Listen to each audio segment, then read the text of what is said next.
Welcome back. Thom Hartmann here with you, and Tyler in Placentia, California. If I'm saying that right, Tyler, what's up?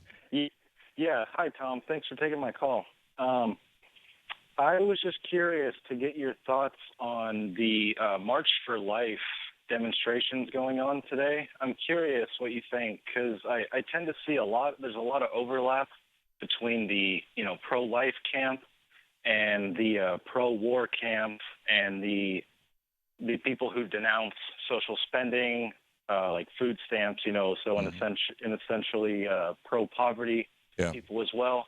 I'm just curious. Well, what you're describing is the guy who's going to be speaking to this crowd, Mike Pence. But the 6 years that I've lived in Washington, D.C. now, every year on this weekend, they have this March for Life in Washington, D.C., and every year I have to circumnavigate the crowds, and usually, I take the metro, and so I'm walking with a lot of these people for sometimes blocks.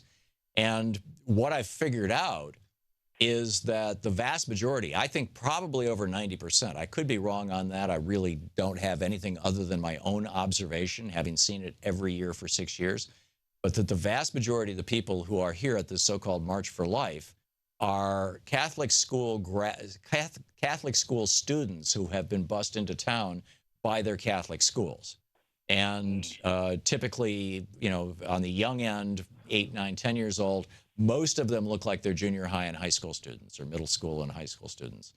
And then there's always their adult chaperones. This morning coming in, Louise actually drove me in this morning, and this morning as we were coming in, we passed, geez, it must have been 15, 20, what were obviously, an entire school's worth of kids. And in at least 3 of the cases that I remembered, these large wads of kids waiting to cross the light and things like that, they were being supervised by nuns in habits, in uniform. So wow. I don't think that the March for Life, in quotes, first of all, I think, it's a giant PR stunt. And secondly, I don't think that those kids, or frankly, even those nuns, are down with this vicious anti-woman, frankly, anti-healthcare agenda that Mike Pence and the other people who would exploit people who for what they believe to be good reasons, think that we shouldn't, that we shouldn't have abortions in the United States, or that we shouldn't have legal abortions in the United States.